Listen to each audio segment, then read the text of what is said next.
You say I'm enough, and I can't believe it. Even when it's tough, and I don't deserve it, you won't give up on me. I am a child of a father who loves me. Yes, I am. Yes, I am. Made in the image of God. Yes, I am. Yes, I am. And I will not forget. My life is in your hands. I am a child of a father who loves me. Yes, I am. Yes, I am. I don't need a mirror to tell me what you think about me.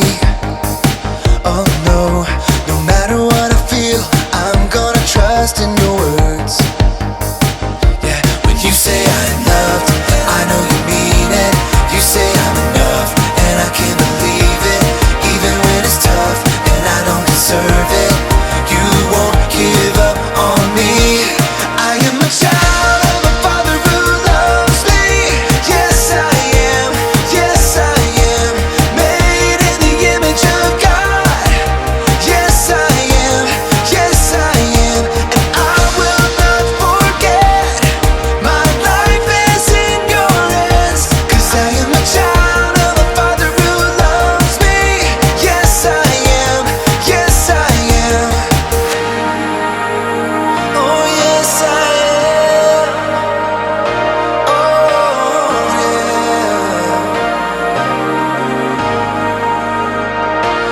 You say I'm loved, and I know you mean it. You say I'm enough, and I can't believe it. Even when it's tough, and I don't deserve it, you won't give up on me.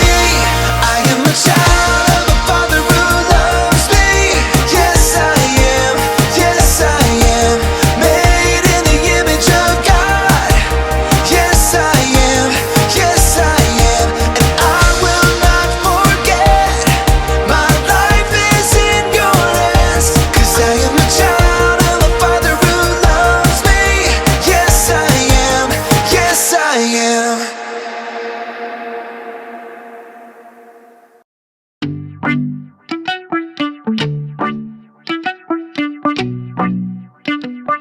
Fate Entertainment.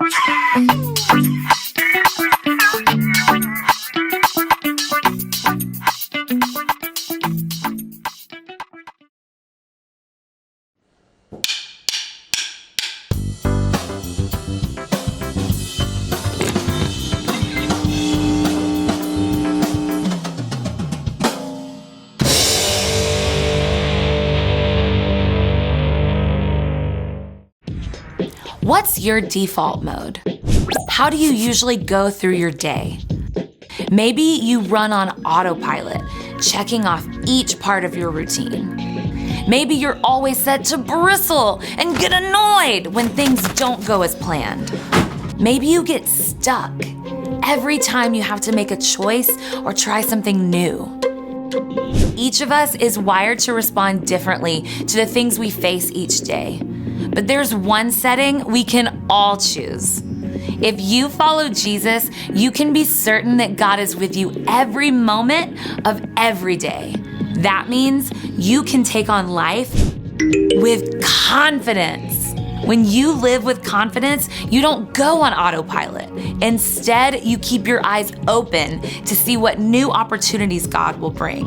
Instead of snapping when something unexpected happens, you rely on God to help you respond with kindness and creativity.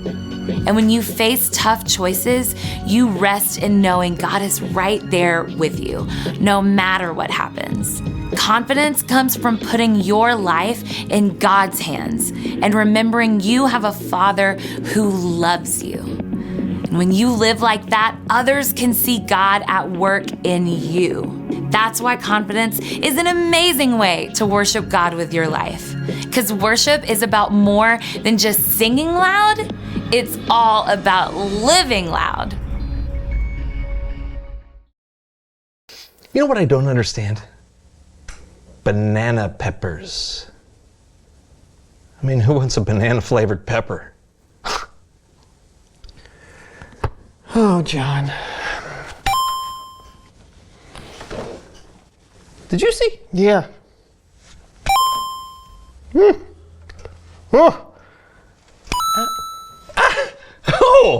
Hey! Hey! Oh. Hey! Ow! Ow!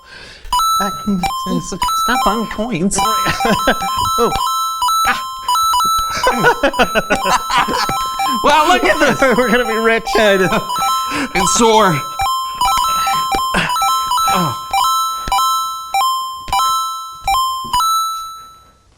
Oh, well, I guess we're all out of it. Yeah.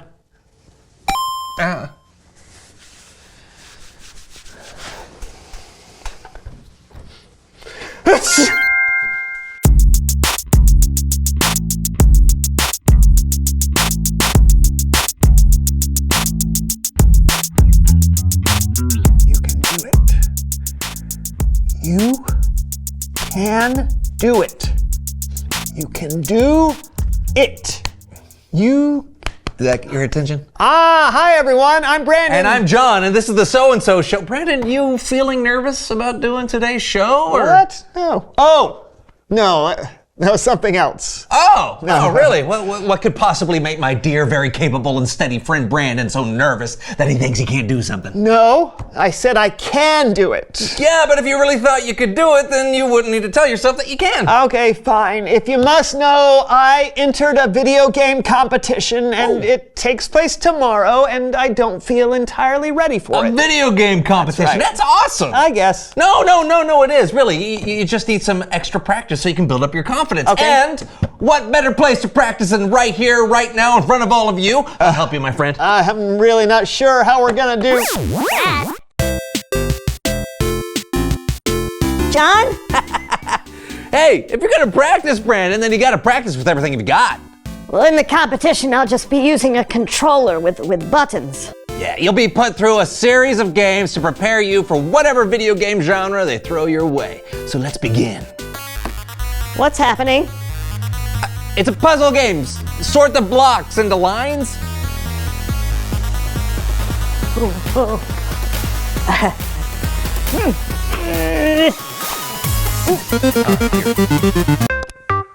Oh, this is more like it. Whoa! Hey, there's a dog. What do I do? Give it treats. Okay. I did it! Uh-oh! It's the boss of the level! You have to defeat it.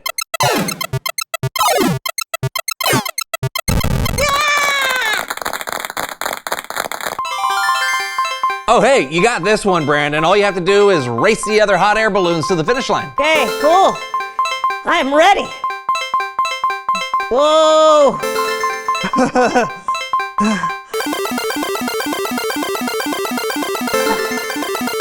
Oh, I just need a little more fuel. Brandon? Brandon? It's Bible story time with Kellen.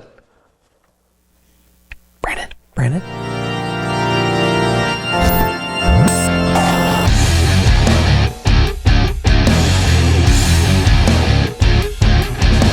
Hey friends! Hey, Kellen. Hey, Kellen! No! What's our story today, Kellen? Well, in today's story, the sky's the limit.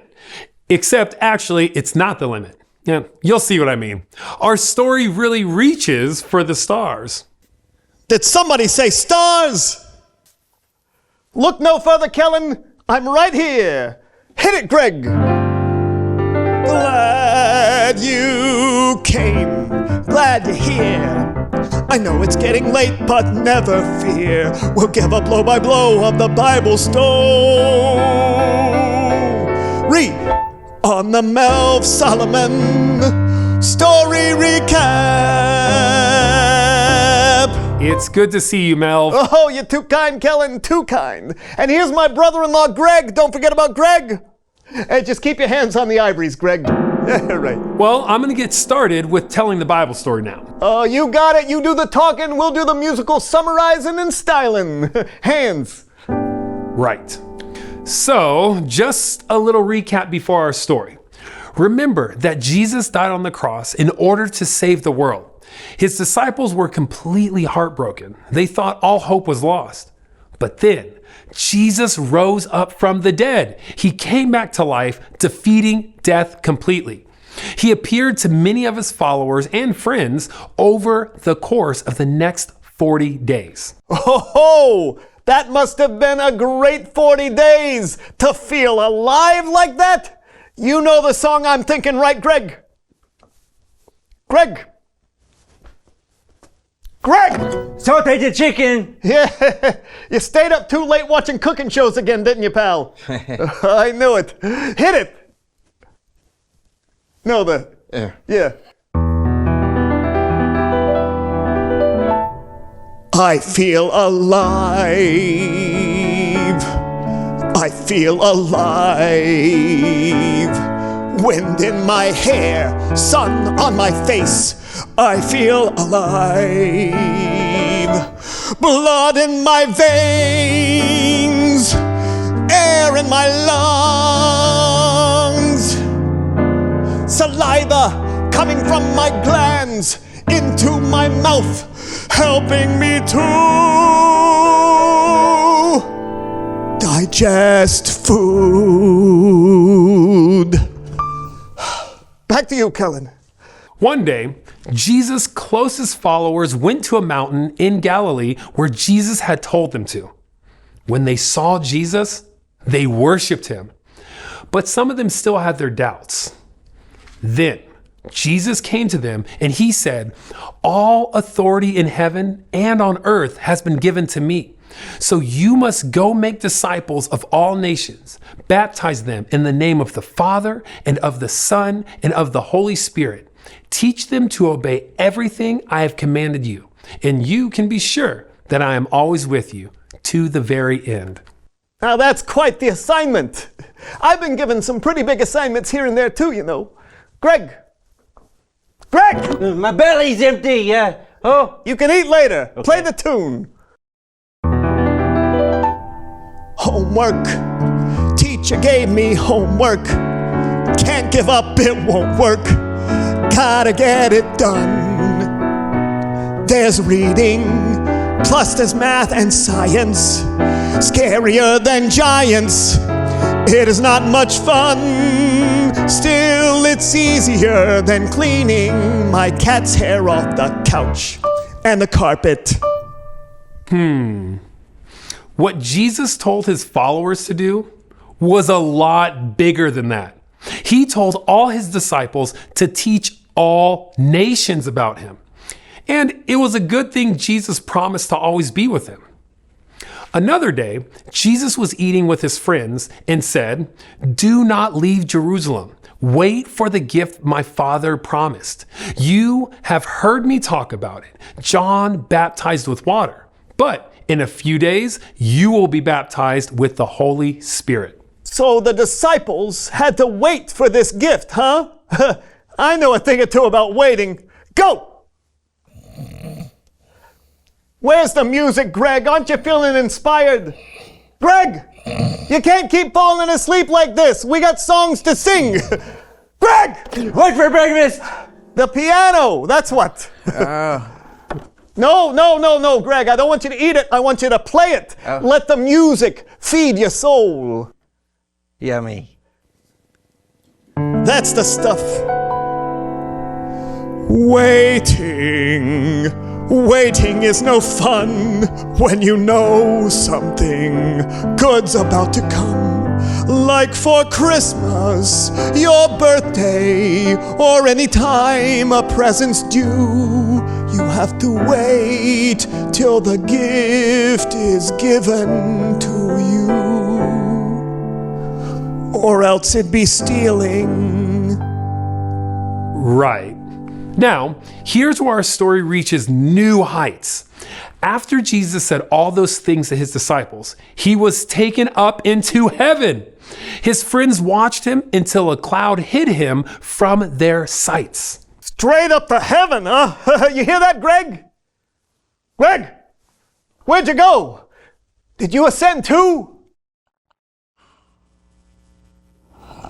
While Jesus was going up, two men dressed in white appeared to his followers. They said, "Men of Galilee, why do you stand here looking at the sky? Jesus has been taken away from you into heaven, but he will come back in the same way you saw him go."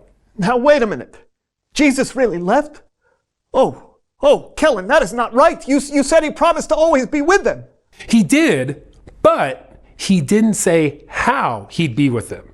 The disciples may have thought that it would have been the same way it had always been, but God often does things differently than we expect. Remember how Jesus promised the Holy Spirit would come?